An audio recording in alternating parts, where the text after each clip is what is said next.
ಸ್ನೇಹಿತರೆ, ನಾನಿವತ್ತು ನಿಮಗೆ ಎಕ್ಸ್ಪ್ಲೇನ್ ಮಾಡ್ತಿರೋ ಮೂವಿ ಇತ್ತೀಚೆಗೆ ತಾನೇ ಬಿಡುಗಡೆಯಾಗಿರುವ ಡೋಸ್ ಎಂಬ ಮಲಯಾಳಂ ಭಾಷೆಯ ತುಂಬಾನೇ ಇಂಟ್ರೆಸ್ಟಿಂಗ್ ಕಾನ್ಸೆಪ್ಟ್ ನ ಮಿಸ್ಟರಿ ಕ್ರೈಮ್ ಥ್ರಿಲ್ಲರ್ ಚಿತ್ರ. ಈ ಚಿತ್ರದ ಕಾನ್ಸೆಪ್ಟ್ ಏನಂದ್ರೆ, ಚಿತ್ರದ ಹೀರೋ ಪ್ರಕಾಶ್ ಒಂದು ಹಾಸ್ಪಿಟಲ್ ನಲ್ಲಿ ಡಾಕ್ಟರ್ ಆಗಿ ಕೆಲಸ ಮಾಡ್ತಿರ್ತಾನೆ. ಆದ್ರೆ ಪ್ರಕಾಶ್ ಯಾರಿಗೆಲ್ಲ ಟ್ರೀಟ್ಮೆಂಟ್ ಮಾಡ್ತಾನೋ ಶಾಕಿಂಗ್ಲಿ ಅವರೆಲ್ಲ ತುಂಬಾನೇ ನಿಗೂಢವಾಗಿ ಸಾಯ್ತಿರ್ತಾರೆ. ಪ್ರಕಾಶ್ಗೆ ಹಾಗೂ ಹಾಸ್ಪಿಟಲ್ ನ ಮ್ಯಾನೇಜ್ಮೆಂಟ್ ಗೆ ಅಷ್ಟಕ್ಕೂ ಏನ್ ನಡೀತಿದೆ ಅಂತಾನೆ ಅರ್ಥ ಆಗೋದಿಲ್ಲ. ಜೊತೆಗೆ ಆ ಹಾಸ್ಪಿಟಲ್ ನ MD ಹಾಗೂ ಅಲ್ಲಿ ಕೆಲಸ ಮಾಡುವ ಸ್ಟಾಫ್ ಗಳು ಒಂದಷ್ಟು ವಿಷಯಗಳನ್ನ ಮುಚ್ಚಿಡೋದಕ್ಕೆ ಪ್ರಯತ್ನ ಪಡ್ತಿರ್ತಾರೆ. ಕೊನೆಗೆ ನಿಗೂಢ ಸಾವುಗಳ ಹಿಂದಿರುವ ಮಿಸ್ಟರಿಯನ್ನ ಕ್ರ್ಯಾಕ್ ಮಾಡೋದಕ್ಕೆ ಅಂತ ಒಬ್ಬ ಪೊಲೀಸ್ ಆಫೀಸರ್ ಬಂದು ಇನ್ವೆಸ್ಟಿಗೇಷನ್ ಅನ್ನ ಸ್ಟಾರ್ಟ್ ಮಾಡ್ತಾನೆ. ಸ್ನೇಹಿತರೆ, ಅಲ್ಲಿಂದ ಮುಂದೆ ಚಿತ್ರದಲ್ಲಿ ಲಿಟರಲಿ ನೀವ್ಯಾರು ಕೂಡ ಎಕ್ಸ್ಪೆಕ್ಟ್ ಮಾಡಿರದ ಹಲವಾರು ಶಾಕಿಂಗ್ ಟ್ವಿಸ್ಟ್ ಗಳು ರಿವೀಲ್ ಆಗೋದಕ್ಕೆ ಶುರುವಾಗುತ್ತವೆ. ಸೊ ಈ ಕತೆ ತುಂಬಾನೇ ಇಂಟ್ರೆಸ್ಟಿಂಗ್ ಆಗಿರುತ್ತೆ. ಎಲ್ಲೂ ಕೂಡ ಸ್ಕಿಪ್ ಮಾಡದೆ ಈ ವಿಡಿಯೋವನ್ನ ಕೊನೆಯವರೆಗೂ ನೋಡ್ತಾ ಹೋಗಿ. ಚಿತ್ರದ ಮೊದಲ ಸೀನ್ನಲ್ಲಿ ಒಬ್ಬ ಪೇಷಂಟ್ ಆಸ್ಪತ್ರೆಯಲ್ಲಿ ಕೋಮಾದಿಂದ ಹೊರಗಡೆ ಬರ್ತಾನೆ. ಡಾಕ್ಟರ್ ಆ ಪೇಷಂಟ್ಗೆ ಅಷ್ಟಕ್ಕೂ ಯಾರ್ ನೀವು, ನಿಮಗೆ ಏನಾಗಿತ್ತು ಅಂತ ವಿಚಾರಿಸ್ತಾರೆ. ಆಗ ಆ ಪೇಷಂಟ್ ತನ್ನ ಧ್ವನಿ ಪೆಟ್ಟಿಗೆ ಹಾಳಾಗಿದ್ದ ಕಾರಣ ಒಂದು ಡಿವೈಸ್ ನ ಮೂಲಕ ಡಾಕ್ಟರ್ ಜೊತೆ ಮಾತನಾಡೋದಕ್ಕೆ ಪ್ರಯತ್ನ ಪಡ್ತಾನೆ. ಆದ್ರೆ ಈ ಪೇಷಂಟ್ ಯಾರು ಅಂತ ಮುಖವನ್ನ ತೋರಿಸೋದಿಲ್ಲ. ಇಲ್ಲಿಗೆ ಈ ಸೀನ್ ಕಟ್ಟಾಗಿ ಚಿತ್ರದಲ್ಲಿ ಒಂದು ಫ್ಲಾಶ್ ಬ್ಯಾಕ್ ಅನ್ನ ತೋರಿಸಲಾಗುತ್ತೆ. ಈಗ ಅರುಂಧತಿ ಹಾಗೂ ಪೀಟರ್ ಎಂಬ ಇಬ್ಬರು ಗಂಡ ಹೆಂಡತಿಯನ್ನ ತೋರಿಸಲಾಗುತ್ತೆ. ಇವರಿಬ್ಬರು ಹೊಸದಾಗಿ ಒಂದು ಮನೆಗೆ ಶಿಫ್ಟ್ ಆಗ್ತಿರ್ತಾರೆ. ಇಲ್ಲಿಗೆ ಈ ಸೀನ್ ಕೂಡ ಕಟ್ಟಾಗಿ ನಂತರದ ಸೀನ್ ನಲ್ಲಿ ಪ್ರಕಾಶ್ ಹಾಗೂ ರಂಜಿತಾ ಎಂಬ ಮತ್ತಿಬ್ಬರು ಗಂಡ ಹೆಂಡತಿಯನ್ನ ತೋರಿಸಲಾಗುತ್ತೆ. ರಂಜಿತಾಗೆ ತುಂಬಾನೇ ಅನಾರೋಗ್ಯದ ಸಮಸ್ಯೆ ಇದ್ದ ಕಾರಣ ಪ್ರಕಾಶ್ ಅವಳಿಗೆ ಟ್ರೀಟ್ಮೆಂಟ್ ಮಾಡ್ತಿರ್ತಾನೆ. ರಂಜಿತಾ, ನೀನೊಂದು ಕೆಲಸ ಮಾಡು, ನನ್ನ ಜೊತೆ ಆಸ್ಪತ್ರೆಗೆ ಬಾ. ಮನೆಯಲ್ಲಿ ಒಬ್ಬಳೇ ಇದ್ರೆ ಇದೇ ಆರೋಗ್ಯದ ಸಮಸ್ಯೆ ಬಗ್ಗೆ ಯೋಚನೆ ಮಾಡ್ತಾ ತಲೆ ಕೆಡಿಸಿಕೊಳ್ತೀಯ. ಆಸ್ಪತ್ರೆಯಲ್ಲಿ ನನ್ಗೆ ಅಂತಾನೆ ಒಂದು ರೂಮ್ ಇದೆ, ಅಲ್ಲಿಗೆ ಬಂದು ರೆಸ್ಟ್ ಮಾಡ್ತಿರು, ಯಾರು ಕೂಡ ಡಿಸ್ಟರ್ಬ್ ಮಾಡೋದಿಲ್ಲ ಅಂತ ಹೇಳ್ತಾನೆ. ಸ್ನೇಹಿತರೆ, ಇದರ ಅರ್ಥ ಪ್ರಕಾಶ್ ಒಂದು ಆಸ್ಪತ್ರೆಯಲ್ಲಿ ಡಾಕ್ಟರ್ ಆಗಿ ಕೆಲಸ ಮಾಡ್ತಿರ್ತಾನೆ. ಈ ಕಡೆ ಪೀಟರ್ ಹಾಗೂ ಅರುಂಧತಿ ಎಂಬ ಮತ್ತಿಬ್ಬರು ಗಂಡ ಹೆಂಡತಿಯನ್ನ ನೋಡಿದ್ವಿ ಅಲ್ವಾ. ಇಬ್ಬರು ಮಾತನಾಡ್ತಾ ಮನೆಯಲ್ಲಿ ಐಟಮ್ ಗಳನ್ನ ಜೋಡಿಸ್ತಿರುವಾಗ ಪೀಟರ್ ಅರುಂಧತಿ ಜೊತೆ ಇಂಟಿಮೇಟ್ ಆಗೋದಕ್ಕೆ ಟ್ರೈ ಮಾಡ್ತಾನೆ. ಆಗ ಅರುಂಧತಿಗೆ ಪೀಟರ್ ನ ಜಾಗದಲ್ಲಿ ಪ್ರಕಾಶ್ ನ ಮುಖ ಕಾಣಿಸಿ ಶಾಕ್ ಆಗಿ ಜೋರಾಗಿ ಕಿರುಚಿ ಅವನ ಕಪಾಳಕ್ಕೆ ಹೊಡೆದು ಬಿಡ್ತಾಳೆ.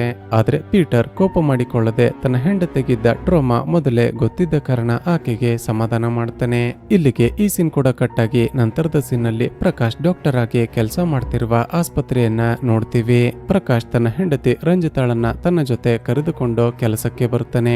ನಂತರ ರಂಜಿತಾಳನ್ನ ತನ್ನ ರೂಮ್ ನಲ್ಲಿ ರೆಸ್ಟ್ ಮಾಡೋದಕ್ಕೆ ಹೇಳಿ ಎಂದಿನಂತೆ ರೌಂಡ್ಸ್ ಗೆ ಹೋಗಿ ಪೇಷಂಟ್ಸ್ ಗಳನ್ನ ಚೆಕ್ ಮಾಡ್ತಾನೆ. ಪ್ರಕಾಶ್ ನ ಅಂಡರ್ ನಲ್ಲಿ ನಿಖಿಲ್ ಹಾಗೂ ಅಭಿ ಎಂಬ ಇಬ್ಬರು ಜೂನಿಯರ್ ಡಾಕ್ಟರ್ ಗಳು ಕೆಲಸ ಮಾಡ್ತಿರ್ತಾರೆ. ಈ ನಿಖಿಲ್ ಒಬ್ಬ ವುಮನೈಸರ್ ಆಗಿದ್ದು ಪ್ರತಿಯೊಬ್ಬ ಹುಡುಗಿ ಜೊತೆ ಕೂಡ ಫ್ಲರ್ಟ್ ಮಾಡೋದಕ್ಕೆ ಟ್ರೈ ಮಾಡ್ತಿರ್ತಾನೆ. ಆದ್ರೆ ಈ ನಿಖಿಲ್ ಅಭಿ ಜೊತೆ ಕೂಡ ರಿಲೇಶನ್ಶಿಪ್ ನಲ್ಲಿ ಇರ್ತಾನೆ. ಈ ಅಭಿ ಆ ಹಾಸ್ಪಿಟಲ್ ನ MD ಯ ಮಗಳೇ ಆಗಿರ್ತಾಳೆ. ಈ ನಿಖಿಲ್ಗೆ ಎಷ್ಟೇ ಹೇಳಿದ್ರು ಕೂಡ ಪ್ರತಿ ಬಾರಿ ಈತ ಬೇರೆ ಹುಡುಗಿರ ಹಿಂದೆ ಹೋದಾಗ ಅಭಿ ಅವನ ಜೊತೆ ಜಗಳ ಮಾಡ್ತಿರ್ತಾಳೆ. ಇಲ್ಲಿಗೆ ಈ ಸೀನ್ ಕಟ್ಟಾಗಿ ನಂತರದ ಸೀನ್ ನಲ್ಲಿ ಗೊತ್ತಾಗೋದೇನು ಅಂದ್ರೆ, ನಾವು ನೋಡಿದ್ದ ಅರುಂಧತಿ ಕೂಡ ಇದೇ ಆಸ್ಪತ್ರೆಯಲ್ಲಿ ಡಾಕ್ಟರ್ ಆಗಿ ಕೆಲಸ ಮಾಡ್ತಿರ್ತಾಳೆ. ಆದ್ರೆ ಅರುಂಧತಿ ಪ್ರಕಾಶ್ ನನ್ನ ನೋಡೋದಕ್ಕೂ ಕೂಡ ಇಷ್ಟಪಡ್ತಿರೋದಿಲ್ಲ. ಈಗ ಪ್ರಕಾಶ್ ಅರುಂಧತಿಯನ್ನ ನೋಡ್ತಿದ್ದ ಹಾಗೆ ಒಂದು ಫ್ಲಾಶ್ ಬ್ಯಾಕ್ ಅನ್ನ ನೆನಪಿಸಿಕೊಳ್ತಾನೆ. ಸ್ನೇಹಿತರೆ, ಅರುಂಧತಿ ಹಾಗೂ ಪ್ರಕಾಶ್ ಮೆಡಿಕಲ್ ಓದ್ತಿರುವಾಗ ಇಬ್ಬರ ಮಧ್ಯ ಫ್ರೆಂಡ್ಶಿಪ್ ಶುರುವಾಗಿರುತ್ತೆ.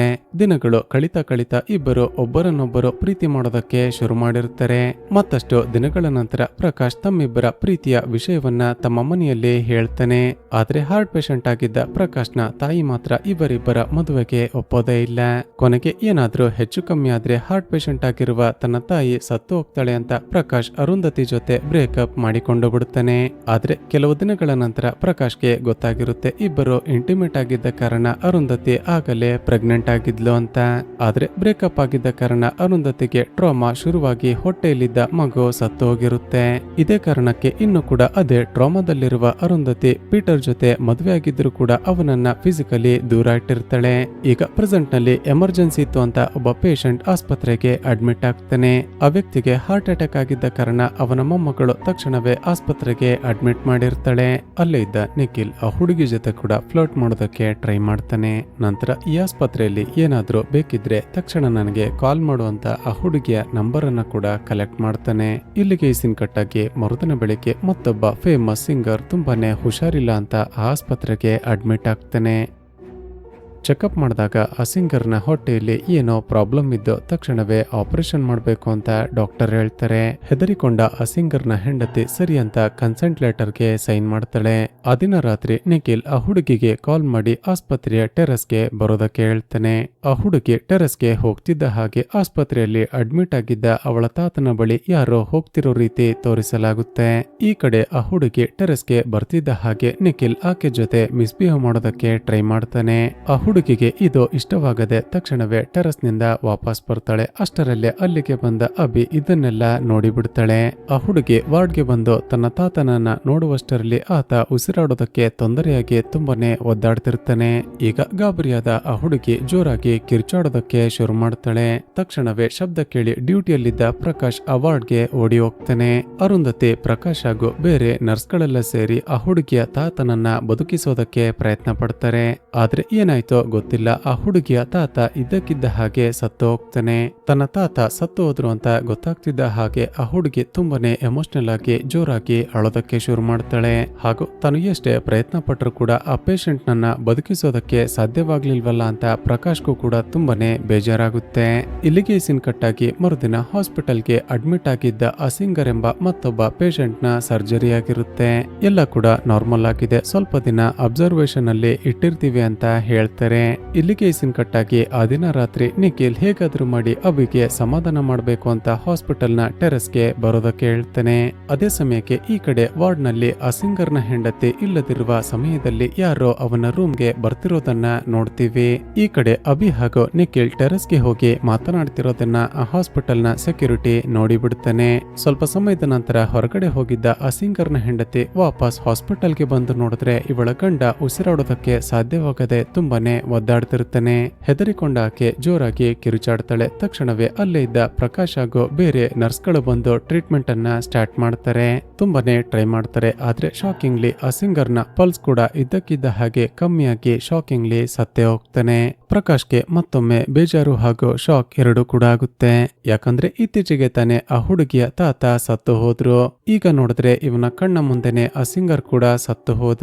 ಎಷ್ಟೇ ಪ್ರಯತ್ನ ಪಟ್ಟರು ಕೂಡ ಇಬ್ಬರು ಪೇಷಂಟ್ ಗಳನ್ನ ಬದುಕಿಸೋದಕ್ಕೆ ಸಾಧ್ಯವಾಗ್ಲಿಲ್ವಲ್ಲ ಅಂತ ಇದರ ಬಗ್ಗೆನೆ ಯೋಚನೆ ಮಾಡಿದಾಗ ಪ್ರಕಾಶ್ಗೆ ಅನುಮಾನ ಬಂದು ತಕ್ಷಣವೇ ಹಾಸ್ಪಿಟಲ್ ನ MD ಬಳಿ ಬರ್ತಾನೆ.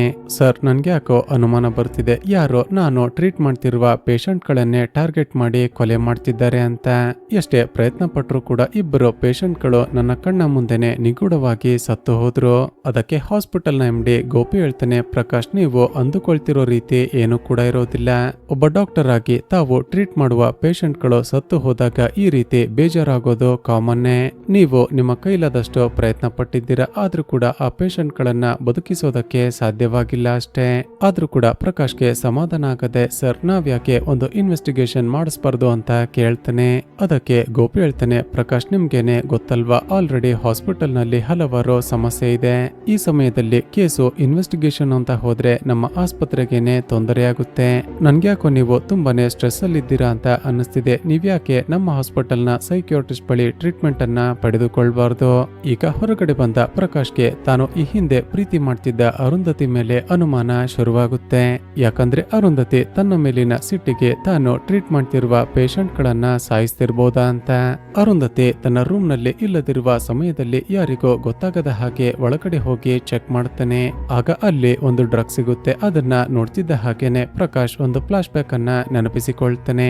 ಸ್ನೇಹಿತರೆ, ಅರುಂಧತಿ ಹಾಗೂ ಪ್ರಕಾಶ್ನ ಮಧ್ಯ ಬ್ರೇಕಪ್ ಆದ ನಂತರ ಅರುಂಧತಿಗೆ ತುಂಬಾನೇ ಡಿಪ್ರೆಷನ್ ಆಗಿ ಡ್ರಗ್ಸ್ ಅಡಿಕ್ಷನ್ ಶುರುವಾಗಿರುತ್ತೆ. ಒಂದು ದಿನ ಪ್ರಕಾಶ್ ಅರುಂಧತಿ ಬಳಿ ಹೋಗಿ ಇದನ್ನೆಲ್ಲ ಬಿಟ್ಟು ಬಿಡು ಅಂತ ರಿಕ್ವೆಸ್ಟ್ ಮಾಡ್ತಿರ್ತಾನೆ.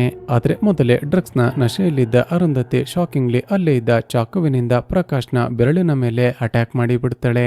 ಈಗ ಪ್ರೆಸೆಂಟ್ ನಲ್ಲಿ ಗೊತ್ತಾಗೋದೇನೋ ಅಂದ್ರೆ ಪ್ರಕಾಶ್ ಆ ಕೈ ಬೆರಳಿಗೆ ಪ್ಲಾಸ್ಟಿಕ್ ಸರ್ಜರಿಯನ್ನ ಮಾಡಿಸಿಕೊಂಡಿರ್ತಾನೆ. ಪ್ರಕಾಶ್ಗೆ ಅರುಂಧತಿಯ ರೂಮ್ ನಲ್ಲಿ ಚೆಕ್ ಮಾಡ್ತಿರುವಾಗ್ಲೇ ಹೌಸ್ ಕೀಪಿಂಗ್ ಲೇಡಿ ಅಲ್ಲಿಗೆ ಬಂದು ಬಿಡ್ತಾಳೆ. ಅರುಂಧತಿಯ ರೂಮ್ ನಲ್ಲಿ ಪ್ರಕಾಶ್ ಇರೋದನ್ನ ನೋಡಿದ ಆ ಲೇಡಿಗೆ ಆಶ್ಚರ್ಯ ಆಗುತ್ತೆ. ತಕ್ಷಣವೇ ಪ್ರಕಾಶ್ ಅಲ್ಲಿಂದ ಹೊರಟು ಬರ್ತಾನೆ. ಆ ದಿನ ರಾತ್ರಿ ತನ್ನ ಹೆಂಡತಿ ಜೊತೆ ಮಾತನಾಡ್ತಿರುವಾಗ ನನ್ನ ಪೇಷಂಟ್ ಗಳನ್ನ ಅರುಂಧತಿನೇ ಕೊಲೆ ಮಾಡ್ತಿರಬಹುದು ಅಂತ ಅನುಮಾನವನ್ನ ವ್ಯಕ್ತಪಡಿಸ್ತಾನೆ. ನಾಳೆಯಿಂದ ಅರುಂಧತಿಯನ್ನ ಫಾಲೋ ಮಾಡ್ತೀನಿ ಅಂತ ಮರುದಿನದಿಂದ ಅರುಂಧತಿಗೆ ಗೊತ್ತಾಗದ ಹಾಗೆ ಆಕೆಯ ಚಲನ ವಲನಗಳನ್ನ ಫಾಲೋ ಮಾಡೋದಕ್ಕೆ ಶುರು ಮಾಡ್ತಾನೆ. ಪ್ರಕಾಶ್ ಅರುಂಧತಿಯನ್ನ ಫಾಲೋ ಮಾಡ್ತಿದ್ರೆ ಅದೇ ಆಸ್ಪತ್ರೆಯಲ್ಲಿ ಅಡ್ಮಿಟ್ ಆಗಿದ್ದ ರೋಸಮ್ಮ ಎಂಬ ಒಬ್ಬಳು ಪೇಷಂಟ್ಗೆ ಇದ್ದಕ್ಕಿದ್ದ ಹಾಗೆ ಕ್ರಿಟಿಕಲ್ ಆಗುತ್ತೆ. ಆಕೆ ಕೂಡ ಇನ್ನೇನೋ ಸತ್ತು ಹೋಗ್ತಾಳೆ ಅನ್ನೋಷ್ಟರಲ್ಲೇ ಸರಿಯಾದ ಸಮಯಕ್ಕೆ ಅಲ್ಲಿಗೆ ಬಂದ ಪ್ರಕಾಶ್ ಟ್ರೀಟ್ಮೆಂಟ್ ಮಾಡಿ ಆಕೆಯನ್ನ ಬದುಕಿಸುತ್ತಾನೆ. ಈಗ ಪ್ರಕಾಶ್ಗೆ ಒಂದು ವಿಷಯ ಫ್ಲಾಶ್ ಆಗುತ್ತೆ. ಈ ಹಿಂದೆ ಸತ್ತು ಹೋದ ಪೇಷಂಟ್ಗಳ ರಕ್ತದಲ್ಲಿ ಏನನ್ನೋ ಮಿಕ್ಸ್ ಮಾಡಿ ಅವರನ್ನ ಕೊಲೆ ಮಾಡಲಾಗಿದೆ ಅಂತ. ಅದನ್ನೇ ಪತ್ತೆ ಮಾಡೋದಕ್ಕೆ ಈಗ ಬಚಾವಾಗಿರುವ ರೋಸಮ್ಮಳ ಬ್ಲಡ್ ಅನ್ನ ಕಲೆಕ್ಟ್ ಮಾಡಿಕೊಂಡು ತನಗೆ ಪರಿಚಯವಿರುವ ಫೋರೆನ್ಸಿಕ್ ಫ್ರೆಂಡ್ಗೆ ಕೊಡ್ತಾನೆ. ನಂತರ ಆಸ್ಪತ್ರೆಗೆ ವಾಪಸ್ ಬಂದು ಇಬ್ಬರು ನರ್ಸ್ಗಳನ್ನ ವಿಚಾರಿಸಿದಾಗ ಗೊತ್ತಾಗುತ್ತೆ ಅರುಂಧತಿ ಆಗಾಗ ಪ್ರಕಾಶ್ ಟ್ರೀಟ್ ಮಾಡುವ ಪೇಷಂಟ್ ಗಳನ್ನ ಕೂಡ ಟ್ರೀಟ್ ಮಾಡ್ತಿದ್ಲು ಅಂತ. ನಂತರ ಅರುಂಧತಿ ಜೊತೆ ಡೈರೆಕ್ಟ್ ಆಗಿ ಮಾತಾಡೋಣ ಅಂತ ಆಕೆಯನ್ನ ರೆಸ್ಟೋರೆಂಟ್ಗೆ ಕರೆದು ಇದರ ಬಗ್ಗೆನೆ ವಿಚಾರಿಸ್ತಾನೆ. ನೀನೆ ತಾನೆ ನನ್ನ ಪೇಷಂಟ್ ಗಳನ್ನ ಕೊಲೆ ಮಾಡ್ತಿರೋದು ಅಂತ ಕೇಳ್ತಿದ್ದ ಹಾಗೆ ಅರುಂಧತಿಗೆ ಪಿತ್ತ ನೆತ್ತಿಗೇರಿ ಜ್ಯೂಸ್ ಅನ್ನ ಪ್ರಕಾಶ್ನ ಮುಖಕ್ಕೆ ಎಸೆದು ಅಲ್ಲಿಂದ ಹೊರಟು ಹೋಗ್ತಾಳೆ. ಈಗ ಹಾಸ್ಪಿಟಲ್ ನ ಎಂಡಿಗೂ ಕೂಡ ತಮ್ಮ ಹಾಸ್ಪಿಟಲ್ ನಲ್ಲಿ ನಡೀತಿರುವ ಮಿಸ್ಟರಿ ಏನು ಅಂತ ಪತ್ತೆ ಮಾಡೋದಕ್ಕೆ ತನಗೆ ಪರಿಚಯವಿದ್ದ ಪೊಲೀಸ್ ಫ್ರೆಂಡ್ಗೆ ಇನ್ಫಾರ್ಮ್ ಮಾಡ್ತಾನೆ. ಆತ ತುಂಬಾನೇ ಹಾನೆಸ್ಟ್ ಆಗೋ ಡೇರಿಂಗ್ ಪೊಲೀಸ್ ಆಫೀಸರ್ ಆಗಿರುವ ವಿವೇಕ್ ಎಂಬಾತನನ್ನ ಈ ಕೇಸನ್ನ ಇನ್ವೆಸ್ಟಿಗೇಷನ್ ಮಾಡುವಂತ ಕಳುಹಿಸಿಕೊಡ್ತಾನೆ. ತಕ್ಷಣ ವಿವೇಕ್ ಹಾಸ್ಪಿಟಲ್ಗೆ ಬಂದು ಮೊದಲು ಹಾಸ್ಪಿಟಲ್ನ ಸಿಸಿಟಿವಿ ಕ್ಯಾಮೆರಾಗಳ ಫುಟೇಜ್ ಅನ್ನ ಚೆಕ್ ಮಾಡುತ್ತಾನೆ. ಈಗ ಗೊತ್ತಾಗೋದೇನಂದ್ರೆ ಕಳೆದ ಕೆಲವು ದಿನಗಳಿಂದ ಹಾಸ್ಪಿಟಲ್ನ ಸಿಸಿಟಿವಿ ಫುಟೇಜ್ಗಳು ಮಿಸ್ ಆಗಿದೆ ಅಂತ. ಹಾಗಾದ್ರೆ ಯಾರೋ ಬೇಕಂತಲೇ ಸಿಸಿಟಿವಿ ಫುಟೇಜ್ ಗಳನ್ನ ತೆಗೆದಿದ್ದಾರೆ ಅಂತ ವಿವೇಕ್ಗೆ ಅರ್ಥ ಆಗುತ್ತೆ. ನಂತರ ಹಾಸ್ಪಿಟಲ್ ನಲ್ಲಿ ಕೆಲಸ ಮಾಡುವ ಎಲ್ಲ ಸ್ಟಾಫ್ ಗಳನ್ನ ಒಬ್ಬೊಬ್ಬರನ್ನಾಗಿ ಎನ್ಕ್ವೈರಿ ಮಾಡೋದಕ್ಕೆ ಶುರು ಮಾಡುತ್ತಾನೆ. ನಂತರ ಪ್ರಕಾಶ್ನನ್ನ ಎನ್ಕ್ವೈರಿ ಮಾಡಿದಾಗ ತನ್ನ ಪೇಷಂಟ್ ಗಳು ನಿಗೂಢವಾಗಿ ಸತ್ತು ಹೋಗಿದ್ದರ ಬಗ್ಗೆ, ಹಾಸ್ಪಿಟಲ್ ನಲ್ಲಿ ಇತ್ತೀಚೆಗೆ ನಡೀತಿರುವ ಒಂದೊಂದೇ ಘಟನೆಗಳ ಬಗ್ಗೆ ಎಲ್ಲವನ್ನೂ ಎಕ್ಸ್ಪ್ಲೇನ್ ಮಾಡ್ತಾನೆ. ನಂತರ ವಿವೇಕ್ ಪ್ರಕಾಶ್ ಅನುಮಾನ ಪಡ್ತಿರುವ ಅರುಂಧತಿಯನ್ನ ಕೂಡ ಎನ್ಕ್ವೈರಿ ಮಾಡ್ತಾನೆ. ಆದ್ರೆ ಅರುಂಧತಿ ಮಾತ್ರ ಸರ್ ನಾನು ಯಾಕೆ ಪೇಷಂಟ್ ಗಳನ್ನ ಕೊಲೆ ಮಾಡ್ತೀನಿ, ನಾನು ಡಾಕ್ಟರ್ ಆಗಿ ಜನಗಳ ಸೇವೆ ಮಾಡ್ಬೇಕು ಅಂತ ಈ ಕೆಲಸಕ್ಕೆ ಸೇರಿಕೊಂಡೋಳು. ಹೀಗಿರುವಾಗ ಹಾಸ್ಪಿಟಲ್ಗೆ ಅಡ್ಮಿಟ್ ಆಗಿರುವ ಪೇಷಂಟ್ ಗಳನ್ನ ಪ್ರಕಾಶ್ನ ಮೇಲಿನ ಕೋಪಕ್ಕೆ ಕೊಲೆ ಮಾಡೋದಕ್ಕೆ ಸಾಧ್ಯನಾ? ಪ್ರಕಾಶ್ ನನ್ನ ಮೇಲಿರುವ ಸೇಡಿಗೆ ಈ ರೀತಿಯೆಲ್ಲ ಸುಳ್ಳು ಹೇಳಿದ್ದಾನೆ ಅಂತ ಅರ್ಥ ಮಾಡಿಸ್ತಾಳೆ. ಆದ್ರೆ ವಿವೇಕ್ಗೆ ಈಗಲೂ ಕೂಡ ಅರುಂಧತಿ ಮೇಲೆ ಅನುಮಾನ ಇದ್ದ ಕಾರಣ ಅವಳ ಒಬ್ಬಳು ಫ್ರೆಂಡ್ ಅನ್ನ ವಿಚಾರಿಸ್ತಾನೆ. ಆಗ ಆಕೆ ಹೇಳೋದೇನಂದ್ರೆ ಸರ್ ಅರುಂಧತಿ ತುಂಬಾನೇ ವಿಚಿತ್ರ ಕ್ಯಾರೆಕ್ಟರ್ ನ ಹುಡುಗಿ ಅಂತ ಒಂದು ಇನ್ಸಿಡೆಂಟ್ ಅನ್ನ ಹೇಳ್ತಾಳೆ. ಸರ್ ಒಂದು ದಿನ ನಾವಿಬ್ಬರು ಒಟ್ಟಿಗೆ ಕೆಲಸ ಮಾಡ್ತಿರುವಾಗ ಒಂದು ಎಮರ್ಜೆನ್ಸಿ ಕೇಸ್ ಅಂತ ಒಬ್ಬ ವ್ಯಕ್ತಿ ಅಡ್ಮಿಟ್ ಆದ. ಆ ವ್ಯಕ್ತಿಯ ಸಿಚುವೇಶನ್ ತುಂಬಾನೇ ಕ್ರಿಟಿಕಲ್ ಆಗಿದ್ದ ಕಾರಣ ಸಾವು ಬದುಕಿನ ಮಧ್ಯೆ ಹೋರಾಡ್ತಾ ತುಂಬಾನೇ ಒದ್ದಾಡ್ತಿದ್ದ. ಆಗ ಆಶ್ಚರ್ಯವೆಂಬಂತೆ ಅರುಂಧತಿ ಈ ರೀತಿ ಒದ್ದಾಡೋದ್ರ ಬದಲಿಗೆ ಸಾಯೋದೆ ಮೇಲು ಅಂತ ಹೇಳಿದ್ಲು. ನಂತರ ಅರುಂಧತಿ ಒಂದು ಬೆಕ್ಕನ್ನ ಸಾಕಿದ್ಲು. ಕೆಲವು ವರ್ಷಗಳ ಹಿಂದೆ ಆ ಬೆಕ್ಕಿಗೆ ಒಂದು ಕಾಯಿಲೆ ಬಂದು ತುಂಬಾನೇ ಒದ್ದಾಡ್ತಿತ್ತು. ಆ ಬೆಕ್ಕು ಒದ್ದಾಡೋದನ್ನ ನೋಡೋದಕ್ಕಾಗದೆ ಅದು ನೆಮ್ಮದಿಯಾಗಿ ಸತ್ತು ಹೋಗ್ಲಿ ಅಂತ ಮರ್ಸಿ ಕಿಲ್ಲಿಂಗ್ ಗೆ ಅಪ್ಲೈ ಮಾಡಿದ್ಲು. ಮತ್ತೊಂದು ಕಡೆ ಆ ಜೂನಿಯರ್ ಡಾಕ್ಟರ್ ನಿಖಿಲ್ ಹಾಸ್ಪಿಟಲ್ ನ ಎಂಡಿಯ ಮಗಳನ್ನ ಇಷ್ಟಪಡ್ತಿದ್ದ ಅಲ್ವಾ. ಒಂದು ದಿನ ನಿಖಿಲ್ ಹಾಗೂ ಅಭಿ ರಾತ್ರಿ ಹೊತ್ತು ಹಾಸ್ಪಿಟಲ್ ನ ಟೆರಸ್ ನ ಮೇಲೆ ಮೀಟ್ ಆಗುವಾಗ ಒಬ್ಬ ಸೆಕ್ಯೂರಿಟಿ ನೋಡಿದ್ದ ಅಲ್ವಾ. ಆತ ಎಂಡಿಗೆ ಇನ್ಫಾರ್ಮ್ ಮಾಡಿರ್ತಾನೆ. ಎಂಡಿ ಸಿಟ್ಟಾಗಿ ನಿಖಿಲ್ ನನ್ನ ಕ್ಯಾಬಿನ್ ಗೆ ಕರೆಸಿ ಅವನಿಗೆ ಚೆನ್ನಾಗಿ ಬೈದು ನನ್ನ ಮಗಳಿಂದ ದೂರ ಇರುವಂತ ವಾರ್ನ್ ಮಾಡುತ್ತಾನೆ. ಆದ್ರೆ ನಿಖಿಲ್ ಮಾತ್ರ ಹೆದರಿಕೊಳ್ಳದೆ ನಮ್ಮಿಬ್ಬರ ಪ್ರೀತಿಗೆ ಅಡ್ಡ ಬಂದ್ರೆ ನೀವು ಈ ಹಾಸ್ಪಿಟಲ್ ನಲ್ಲಿ ರನ್ ಮಾಡ್ತಿರುವ ಎಕ್ಸ್ಪೈರಿ ಮೆಡಿಸಿನ್ ನ ಬಿಸ್ನೆಸ್ ಅನ್ನ ಎಲ್ಲರಿಗೂ ಗೊತ್ತಾಗುವ ಹಾಗೆ ಮಾಡಿಬಿಡ್ತೀನಿ. ನೀವು ಎಕ್ಸ್ಪೈರ್ ಆಗಿರುವ ಮೆಡಿಸಿನ್ ಗಳ ಲೇಬಲ್ ಅನ್ನ ಚೇಂಜ್ ಮಾಡಿ ಸೇಲ್ ಮಾಡೋದು ನನಗೆ ಗೊತ್ತಿಲ್ಲ ಅಂದುಕೊಂಡಿದ್ದೀರಾ. ನಮ್ಮ ಪ್ರೀತಿಯನ್ನ ಒಪ್ಪಿಕೊಳ್ಳೋದು ಮಾತ್ರವಲ್ಲದೆ ನೀವು ಮಾಡ್ತಿರುವ ಇಲ್ಲೀಗಲ್ ಬಿಸ್ನೆಸ್ ನಲ್ಲಿ 20% ಶೇರ್ ಅನ್ನ ಕೂಡ ಕೊಡಬೇಕು ಅಂತ ಬ್ಲಾಕ್ ಮೇಲ್ ಮಾಡ್ತಾನೆ. ಈಗ ಹಾಸ್ಪಿಟಲ್ ನ ಎಂಡಿ ಆಗಿರುವ ಗೋಪಿನಾಥ್ಗೆ ತಲೆ ಕೆಡುತ್ತೆ. ಹೇಗಾದ್ರೂ ಮಾಡಿ ಆ ನಿಖಿಲ್ ನ ಕಥೆಯನ್ನ ಮುಗಿಸಿ ಬಿಡುವಂತ ಸೆಕ್ಯೂರಿಟಿಗೆ ಹೇಳ್ತಾರೆ. ಈ ಕಡೆ ಪೊಲೀಸ್ ಆಫೀಸರ್ ವಿವೇಕ್ಗೆ ಎಲ್ಲರೂ ಹೇಳ್ತಿರುವ ಸ್ಟೇಟ್ಮೆಂಟ್ ಗಳನ್ನ ನೋಡಿ ಅರುಂಧತಿ ಮೇಲೆ ಮತ್ತಷ್ಟು ಅನುಮಾನ ಜಾಸ್ತಿಯಾಗಿ ಆಕೆಗೆ ಮಂಪರು ಪರೀಕ್ಷೆ ಮಾಡಿಸ್ತಾನೆ. ಆದ್ರೆ ಮೊದಲೇ ಹೆಲ್ತ್ ಪ್ರಾಬ್ಲಮ್ ನಲ್ಲಿದ್ದ ಅರುಂಧತಿಗೆ ಮಂಪರು ಪರೀಕ್ಷೆ ಶುರುವಾಗ್ತಿದ್ದ ಹಾಗೆ ಮತ್ತೆ ಟ್ರಾಮಾ ಶುರುವಾಗಿ ಒದ್ದಾಡೋದಕ್ಕೆ ಶುರು ಮಾಡ್ತಾಳೆ. ಬೇರೆ ದಾರಿ ಇಲ್ಲದೆ ಆ ಮಂಪರು ಪರೀಕ್ಷೆಯನ್ನ ಅರ್ಧಕ್ಕೆ ಸ್ಟಾಪ್ ಮಾಡ್ತಾರೆ. ನಂತರ ಹೇಗಾದ್ರೂ ಮಾಡಿ ಅರುಂಧತಿಯನ್ನ ಅರೆಸ್ಟ್ ಮಾಡಬೇಕು ಅಂತ ಕೂಡ ಪ್ರಯತ್ನ ಪಡ್ತಾನೆ. ಆದ್ರೆ ಯಾವುದೇ ಬಲವಾದ ಸಾಕ್ಷಿಗಳು ಇಲ್ಲದ ಕಾರಣ ಅರೆಸ್ಟ್ ಮಾಡೋದಕ್ಕೆ ಸಾಧ್ಯ ಆಗೋದಿಲ್ಲ. ಇಲ್ಲಿಗೆ ಇಸಿನ್ ಕಟ್ಟಾಗಿ ಆ ದಿನ ರಾತ್ರಿ ಪ್ರಕಾಶ್ ಡ್ಯೂಟಿ ಮುಗಿಸಿಕೊಂಡು ಮನೆಗೆ ಹೋಗ್ತಿರುವಾಗ ಹೊರಗಡೆ ಒಬ್ಬಳು ನರ್ಸ್ ಯಾರಿಗೋ ಏನನ್ನೋ ಕೊಡ್ತಿರೋದನ್ನ ನೋಡ್ತಾನೆ. ಪ್ರಕಾಶ್ಗೆ ಅನುಮಾನ ಬಂದು ತಕ್ಷಣವೇ ಆ ವ್ಯಕ್ತಿಯನ್ನ ಫಾಲೋ ಮಾಡಿ ಆತ ತೆಗೆದುಕೊಂಡು ಹೋಗ್ತಿರೋದು ಏನು ಅಂತ ಚೆಕ್ ಮಾಡ್ತಾನೆ. ನೋಡಿದ್ರೆ ಆ ದಿನ ಪ್ರಕಾಶ್ ಅರುಂಧತಿಯ ರೂಮ್ಗೆ ಹೋದಾಗ ಒಂದು ಡ್ರಗ್ಸ್ ಅನ್ನ ನೋಡಿದ್ದ ಅಲ್ವಾ, ಅದೇ ರೀತಿಯ ಡ್ರಗ್ಸ್ ಅನ್ನ ತೆಗೆದುಕೊಂಡು ಹೋಗ್ತಿರ್ತಾನೆ. ಪ್ರಕಾಶ್ಗೆ ಅನುಮಾನ ಜಾಸ್ತಿಯಾಗಿ ಅಷ್ಟಕ್ಕೂ ಯಾರ್ ನೀನು ಇವನ್ನೆಲ್ಲ ಯಾಕೆ ತೆಗೆದುಕೊಂಡು ಹೋಗ್ತಿದ್ಯಾ ಅಂತ ವಿಚಾರಿಸ್ತಿರುವಾಗ್ಲೇ ಆ ವ್ಯಕ್ತಿ ತಪ್ಪಿಸಿಕೊಂಡು ಓಡಿ ಹೋಗ್ತಾನೆ. ಪ್ರಕಾಶ್ ತಕ್ಷಣವೇ ಆಸ್ಪತ್ರೆಗೆ ವಾಪಸ್ ಬಂದು ಆ ವ್ಯಕ್ತಿಗೆ ಡ್ರಗ್ಸ್ ಅನ್ನ ಕೊಟ್ಟಿದ್ದ ನರ್ಸ್ ಅನ್ನ ಎನ್ಕ್ವೈರಿ ಮಾಡ್ತಾನೆ. ವಿಚಾರಿಸಿದಾಗ ಆ ಆ ನರ್ಸ್ ಹೇಳೋದೇನಂದ್ರೆ, ಸರ್ ಅಷ್ಟಕ್ಕೂ ಆತ ನನ್ನ ಸ್ವಂತ ಮಗನೇ, ಅವನಿಗೆ ತುಂಬಾನೇ ಡ್ರಗ್ಸ್ ನ ಚಟ ಇದೆ. ನಾನು ಆಸ್ಪತ್ರೆಯಲ್ಲಿ ಕೆಲಸ ಮಾಡುವ ಕಾರಣ ಹೇಗಾದ್ರೂ ಮಾಡಿ ಆ ಡ್ರಗ್ಸ್ ಅನ್ನ ತಂದು ಕೊಡು ಅಂತ ಪೀಡಿಸ್ತಿದ್ದ. ಎಷ್ಟೇ ಬೇಡ ಅಂದ್ರೂ ಕೂಡ ಕೊನೆಗೆ ಬೇರೆ ದಾರಿ ಇಲ್ಲದೆ ನನ್ನ ಮಗ ಕೇಳ್ತಿದ್ದ ಆ ಡ್ರಗ್ಸ್ ಅನ್ನ ಅಂದ್ರೆ ಆ ಮೆಡಿಸಿನ್ ಅನ್ನ ತೆಗೆದುಕೊಂಡು ಹೋಗಿ ಕೊಡ್ತಿದ್ದೆ. ಹಾಗೂ ಯಾರಿಗೂ ಅನುಮಾನ ಬರಬಾರ್ದು ಅಂತ ಖಾಲಿಯಾಗಿರುವ ಆ ಡ್ರಗ್ಸ್ ನ ಬಾಟಲಿಗಳನ್ನ ಅರುಂಧತಿ ಅವರ ರೂಮ್ ನಲ್ಲಿ ತೆಗೆದುಕೊಂಡು ಹೋಗಿ ಇಡ್ತಿದ್ವಿ. ಈಗ ಪ್ರಕಾಶ್ಗೆ ಆ ನರ್ಸ್ ಇಂದ ಕನ್ಫರ್ಮ್ ಆಗುತ್ತೆ, ಹಾಗಾದ್ರೆ ಅರುಂಧತಿ ಡ್ರಗ್ಸ್ ಅನ್ನ ತೆಗೆದುಕೊಳ್ತಿಲ್ಲ ಅಂತ. ಈ ಕಡೆ ಪ್ರಕಾಶ್ ಒಬ್ಬರು ಪೇಷಂಟ್ ನ ಬ್ಲಡ್ ಅನ್ನ ಟೆಸ್ಟ್ಗೆ ಅಂತ ಕೊಟ್ಟಿದ್ದ ಅಲ್ವಾ, ಅದರ ರಿಪೋರ್ಟ್ ಬಂದಿರುತ್ತೆ. ಸ್ನೇಹಿತರೆ, ಈಗ ರಿವೀಲ್ ಆಗುವ ಟ್ವಿಸ್ಟ್ ಏನಂದ್ರೆ, ಪ್ರಕಾಶ್ ಗೆಸ್ ಮಾಡಿದ ಹಾಗೆ ಪೇಷಂಟ್ ನ ರಕ್ತದ ಒಳಗಡೆ ಒಂದು ಡೇಂಜರಸ್ ಆಗಿರುವ ಕೆಮಿಕಲ್ ಅನ್ನ ಮಿಕ್ಸ್ ಮಾಡಿರ್ತಾರೆ. ಇದರರ್ಥ ಪ್ರಕಾಶ್ ಆ ದಿನ ರಾತ್ರಿ ಸರಿಯಾದ ಸಮಯಕ್ಕೆ ಹೋಗಿ ಆ ಪೇಷಂಟ್ ಲನ್ನ ಕಾಪಾಡ್ಲಿಲ್ಲ ಅಂದ್ರೆ ಆಕೆ ಕೂಡ ಸತ್ತು ಹೋಗ್ತಿದ್ಲು. ಇದರರ್ಥ ಪ್ರಕಾಶ್ ಅನುಮಾನ ಪಟ್ಟ ಹಾಗೆ ಯಾರೋ ಬೇಕಂತಲೇ ಪೇಷಂಟ್ ನ ಬ್ಲಡ್ ನ ಒಳಗಡೆ ಈ ಪಾಯ್ಸನ್ ಅನ್ನ ಅಥವಾ ಕೆಮಿಕಲ್ ಅನ್ನ ಮಿಕ್ಸ್ ಮಾಡಿ ಕೊಲೆ ಮಾಡ್ತಿದ್ದಾರೆ ಅಂತ ವಿವೇಕ್ಗೂ ಕನ್ಫರ್ಮ್ ಆಗುತ್ತೆ. ಈಗ ಅರುಂಧತಿ ಮೇಲೆ ಮತ್ತಷ್ಟು ಅನುಮಾನ ಜಾಸ್ತಿಯಾಗಿ ಆ ದಿನ ರಾತ್ರಿ ಆಕೆ ಹಾಗೂ ಪೀಟರ್ ಹೊರಗಡೆ ಹೋದಾಗ ಯಾರಿಗೋ ಗೊತ್ತಾಗದ ಹಾಗೆ ಮನೆಯ ಒಳಗಡೆ ಹೋಗಿ ಚೆಕ್ ಮಾಡ್ತಾನೆ. ಎಷ್ಟೇ ಹುಡುಕಿದ್ರು ಕೂಡ ವಿವೇಕ್ಗೆ ಅರುಂಧತಿನೇ ಈ ಕೊಲೆಗಳನ್ನ ಮಾಡ್ತಿದ್ದಾಳೆ ಅನ್ನೋದಕ್ಕೆ ಒಂದೇ ಒಂದು ಎವಿಡೆನ್ಸ್ ಕೂಡ ಸಿಗೋದಿಲ್ಲ. ಇದರ ಬಗ್ಗೆನೇ ಯೋಚನೆ ಮಾಡ್ತಿರುವಾಗ ಶಾಕಿಂಗ್ಲಿ ಆ ನಿಖಿಲ್ ಇದ್ದಕ್ಕಿದ್ದ ಹಾಗೆ ಹಾಸ್ಪಿಟಲ್ ನ ಟೆರಸ್ ನಿಂದ ಕೆಳಗಡೆ ಬಿದ್ದು ಬಿಡುತ್ತಾನೆ. ತಕ್ಷಣ ಹೋಗಿ ಚೆಕ್ ಮಾಡಿದಾಗ ನಿಖಿಲ್ ನ ತಲೆಗೆ ಪೆಟ್ಟಾಗಿ ರಕ್ತ ಸುರಿತಿರುತ್ತೆ. ಆದ್ರೂ ಕೂಡ ಆತ ಬದುಕೇ ಇರ್ತಾನೆ. ಅಲ್ಲೇ ಇದ್ದ ಸ್ಟಾಫ್ ಗಳೆಲ್ಲ ಸೇರಿ ತಕ್ಷಣವೇ ಅವನನ್ನ ಅಡ್ಮಿಟ್ ಮಾಡ್ತಾರೆ. ಪ್ರಕಾಶ್ ತನ್ನ ರೂಮ್ಗೆ ಬಂದು ಏನನ್ನೋ ಚೆಕ್ ಮಾಡ್ತಿರುವಾಗ ಇವನಿಗೆ ತನ್ನ ಹೆಂಡತಿ ಇಟ್ಟಿರುವ ಒಂದು ಡೇಂಜರಸ್ ಮೆಡಿಸಿನ್ ಸಿಗುತ್ತೆ. ಈಗ ಪ್ರಕಾಶ್ಗೆ ಅನುಮಾನ ಶುರುವಾಗುತ್ತೆ, ಅಷ್ಟಕ್ಕೂ ತನ್ನ ಹೆಂಡತಿ ಯಾಕೆ ತನಗೆ ಗೊತ್ತಿಲ್ಲದ ಹಾಗೆ ಈ ಮೆಡಿಸಿನ್ ಅನ್ನ ಯೂಸ್ ಮಾಡ್ತಿದ್ದಾಳೆ ಅಂತ. ಈಗ ಪ್ರಕಾಶ್ ಮೊದಲಿನಿಂದ ಏನೇನಾಯ್ತು ಅಂತ ಯೋಚನೆ ಮಾಡಿದಾಗ ಶಾಕಿಂಗ್ಲಿ ಪ್ರತಿಯೊಬ್ಬ ಪೇಷಂಟ್ ಸತ್ತಾಗ್ಲೂ ಕೂಡ ತನ್ನ ಹೆಂಡತಿ ಅಲ್ಲೇ ಸುತ್ತಮುತ್ತ ಇದ್ಲು ಅಂತ ಗೊತ್ತಾಗುತ್ತೆ. ಹಾಗೂ ರಂಜಿತಾ ಒಂದು ಸಾರಿ ಪ್ರಕಾಶ್ಗೆ ಹೇಳಿರ್ತಾಳೆ, ಈ ರೀತಿ ಆಸ್ಪತ್ರೆಯಲ್ಲಿ ಒದ್ದಾಡೋದ್ರ ಬದಲಿಗೆ ಒಂದೇ ಸಾರಿ ಸತ್ತು ಹೋಗೋದು ಒಳ್ಳೇದು ಅಂತ. ತಕ್ಷಣ ಮನೆಗೆ ಬಂದ ಪ್ರಕಾಶ್ ತನ್ನ ಹೆಂಡತಿಗೆ ಹೆದರಿಸಿ ವಿಚಾರಿಸಿದಾಗ ಆಕೆಗೆ ಇದ್ದಕ್ಕಿದ್ದ ಹಾಗೆ ಟ್ರಾಮಾ ಶುರುವಾಗಿ ಉಸಿರಾಡೋದಕ್ಕೆ ತೊಂದರೆಯಾಗುತ್ತೆ. ಮೊದಲೇ ತನ್ನ ಹೆಂಡತಿಗೆ ಹೆಲ್ತ್ ಇಶ್ಯೂಸ್ ಇದ್ದ ಕಾರಣ ಹೆದರಿಕೊಂಡ ಪ್ರಕಾಶ್ ಆಕೆಗೆ ಮೆಡಿಸಿನ್ ಕೊಟ್ಟು ಮಲಗಿಸುತ್ತಾನೆ. ಮತ್ತೊಂದು ಕಡೆ ಆಸ್ಪತ್ರೆಯ ಟೆರಸ್ ನಿಂದ ಕೆಳಗಡೆ ಬಿದ್ದಿದ್ದ ಅಲ್ವಾ, ಆ ಜೂನಿಯರ್ ಡಾಕ್ಟರ್ ನಿಖಿಲ್ಗೆ ಎಚ್ಚರವಾಗಿರುತ್ತೆ. ಆತ ರಿವೀಲ್ ಮಾಡುವ ಟ್ವಿಸ್ಟ್ ಏನಂದ್ರೆ, ನನ್ನನ್ನ ಕೊಲೆ ಮಾಡೋದಕ್ಕೆ ಪ್ರಯತ್ನ ಪಟ್ಟಿದ್ದು ಬೇರೆ ಯಾರು ಅಲ್ಲ, ಹಾಸ್ಪಿಟಲ್ ನ ಸೆಕ್ಯೂರಿಟಿ. ಹಾಗೂ ಆ ಸೆಕ್ಯೂರಿಟಿಗೆ ನನ್ನನ್ನ ಕೊಲೆ ಮಾಡೋದಕ್ಕೆ ಸುಪಾರಿ ಕೊಟ್ಟಿದ್ದು ಬೇರೆ ಯಾರು ಅಲ್ಲ, ನಿನ್ನ ತಂದೆನೆ ಅಂತ ಎಲ್ಲವನ್ನ ಎಕ್ಸ್ಪ್ಲೇನ್ ಮಾಡ್ತಾನೆ. ಈ ಕಡೆ ಆಫೀಸರ್ ವಿವೇಕ್ ಒಂದು ಫೈಲ್ ಅನ್ನ ಚೆಕ್ ಮಾಡ್ತಿರುವಾಗ ರಿವೀಲ್ ಆಗುವ ಶಾಕಿಂಗ್ ಹಾಗೂ ಅನ್ಎಕ್ಸ್ಪೆಕ್ಟೆಡ್ ಟ್ವಿಸ್ಟ್ ಏನ್ ಗೊತ್ತಾ ಸ್ನೇಹಿತರೆ, ಪ್ರಕಾಶ್ನ ಹೆಂಡತಿ ರಂಜಿತಾ ಯಾವಾಗ್ಲೂ ಸತ್ತು ಹೋಗಿರ್ತಾಳೆ. ಇದರರ್ಥ ಪ್ರಕಾಶ್ ಇಷ್ಟು ದಿನ ತನ್ನ ಹೆಂಡತಿ ಇನ್ನೂ ಕೂಡ ಬದುಕೇ ಇದ್ದಾಳೆ ಅಂದುಕೊಂಡು ಅವಳ ಜೊತೆ ಮಾತನಾಡ್ತಾ ಇದ್ದಿದ್ದು ಅವನ ಇಮ್ಯಾಜಿನೇಷನ್ ಆಗಿರುತ್ತೆ. ಈಗ ವಿವೇಕ್ಗೆ ತಲೆ ಕೆಡುತ್ತೆ, ಅಷ್ಟಕ್ಕೂ ಈ ಆಸ್ಪತ್ರೆಯಲ್ಲಿ ಏನಾಗ್ತಿದೆ, ಅಷ್ಟಕ್ಕೂ ಈ ಕೊಲೆಗಳ ಹಿಂದೆ ಇರುವ ಮಿಸ್ಟರಿ ಆದ್ರೂ ಏನು ಅಂತ. ಪ್ರಕಾಶ್ ಮೇಲೆ ಅನುಮಾನ ಬಂದು ಅವನಿಗೆ ಗೊತ್ತಾಗದ ಹಾಗೆ ಅವನ ಮನೆಗೆ ಬಂದು ಚೆಕ್ ಮಾಡಿದಾಗ ಎಲ್ಲರೂ ಹೇಳಿದ ಹಾಗೆ ಪ್ರಕಾಶ್ ಒಬ್ಬೊಬ್ಬನೇ ತನ್ನ ಹೆಂಡತಿಯನ್ನ ಇಮ್ಯಾಜಿನೇಷನ್ ಮಾಡಿಕೊಂಡು ಮಾತನಾಡ್ತಿರ್ತಾನೆ. ಪ್ರಕಾಶ್ನ ಪರಿಸ್ಥಿತಿಯನ್ನ ಅರ್ಥ ಮಾಡಿಕೊಂಡ ವಿವೇಕ್, ಪ್ರಕಾಶ್ ನಿಮ್ಮ ಹೆಂಡತಿ ಬದುಕಿಲ್ಲ, ನಿಮ್ಮ ಹೆಂಡತಿ ಆರೋಗ್ಯದ ಸಮಸ್ಯೆಯಿಂದ ಸತ್ತು ಹೋಗಿ ಈಗಾಗಲೇ 1 ವರ್ಷ ಆಗಿದೆ. ನಿಮಗೆ ನಿಮ್ಮ ಹೆಂಡತಿಯನ್ನ ಮರೆಯೋದಕ್ಕೆ ಸಾಧ್ಯವಾಗದೆ ತುಂಬಾನೇ ಡಿಪ್ರೆಷನ್ ಆಗಿ ಮೆಂಟಲ್ ಪ್ರಾಬ್ಲಮ್ ಶುರುವಾಗಿದೆ. ನಿಮಗೆ ಟ್ರೀಟ್ಮೆಂಟ್ ನ ಅವಶ್ಯಕತೆ ಇದೆ, ನನ್ನ ಜೊತೆ ಬನ್ನಿ ಅಂತ ಹೇಳ್ತಿದ್ದ ಹಾಗೆ ಪ್ರಕಾಶ್ ಇದ್ದಕ್ಕಿದ್ದ ಹಾಗೆ ಹುಚ್ಚನ ರೀತಿ ಕೂಗಾಡ್ತಾ ಇವನ ಮೇಲೆ ಅಟ್ಯಾಕ್ ಮಾಡ್ತಾನೆ. ಈಗ ಅಷ್ಟಕ್ಕೂ ಪ್ರಕಾಶ್ನ ಹೆಂಡತಿಗೆ ಏನಾಯ್ತು ಅಂತ ಒಂದು ಫ್ಲಾಶ್ ಬ್ಯಾಕ್ ಅನ್ನ ತೋರಿಸಲಾಗುತ್ತೆ. ಸ್ನೇಹಿತರೆ, ಪ್ರಕಾಶ್ಗೆ ಅರುಂಧತಿ ಜೊತೆ ಬ್ರೇಕಪ್ ಆದ ನಂತರ ಇವರ ಮನೆಯವರು ರಂಜಿತಾ ಜೊತೆ ಮದುವೆ ಮಾಡಿಸಿರುತ್ತಾರೆ. ಪ್ರಕಾಶ್ ಕೂಡ ಕೆಲವು ದಿನಗಳ ನಂತರ ಅರುಂಧತಿಯನ್ನ ಮರೆತು ರಂಜಿತಾ ಜೊತೆ ಖುಷಿಯಾಗಿ ಜೀವನ ನಡೆಸೋದಕ್ಕೆ ಶುರು ಮಾಡಿರ್ತಾನೆ. ಆದ್ರೆ ಶಾಕಿಂಗ್ಲಿ ಕೆಲವು ದಿನಗಳ ನಂತರ ಪ್ರಕಾಶ್ಗೆ ಗೊತ್ತಾಗಿರುತ್ತೆ, ಇವನ ಹೆಂಡತಿ ರಂಜಿತಾಗೆ ಲಂಗ್ಸ್ ಕ್ಯಾನ್ಸರ್ ಆಗಿದ್ದು ಕೊನೆಯ ಸ್ಟೇಜ್ ನಲ್ಲಿದೆ ಅಂತ.